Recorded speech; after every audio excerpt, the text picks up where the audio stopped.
So to talk about Zero Trust, I would like to invite Saša, who is the leader of security at Salesforce, to get his thoughts on Zero Trust and what they are doing about it.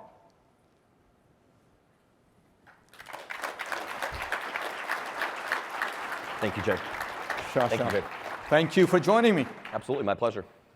Salesforce, I always thought them as a leader in SaaS security. But the way they are driving Zero Trust, it's fascinating. So tell me what your thoughts are about Zero Trust.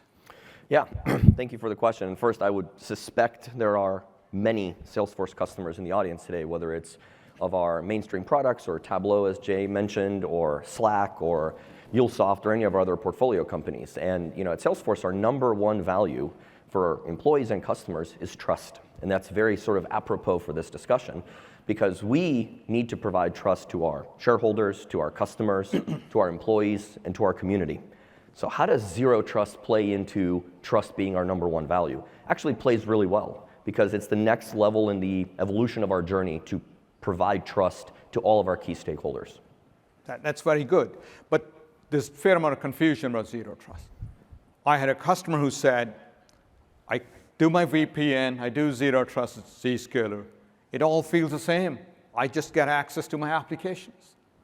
Yeah, it's shockingly deceptive, isn't it? Right? Whether you're working from home or whether you're working from your favorite coffee shop, there's some sort of a client, it connects, and you have access to resources. So how is that any different between a VPN client and a software-defined perimeter client? I think the big difference that maybe there's some confusion about is in the case of VPN, you're extending the network to that coffee shop, right? Coffee shop. The entire network is extended out to the client. So if you got 20,000 people working from home, your network is in 20,000 households. That's right, or 20,000 coffee shops or unprotected Wi-Fis or whatever, yep. Now you have talked about lateral threat movement and segmentation as some of the key benefits. Expand upon that a little bit. Yeah, absolutely. And that applies whether it's Salesforce Corporation for the enterprise assets that we run, or whether it's for our production workloads where our customer data runs.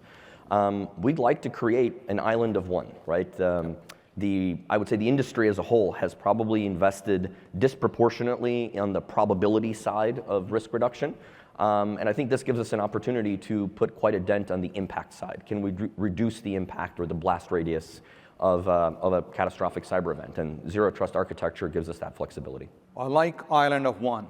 The right party connects the right party through a switchboard. You're never on the network. That's right. Yeah, I mean, I think that's the key next evolution to either get ahead or stay ahead of the adversary, is to create blast radiuses that are as contained as possible. And Zero Trust network architecture gives us that opportunity. Wonderful. Saša, thank you for your time. Thank you, Jay.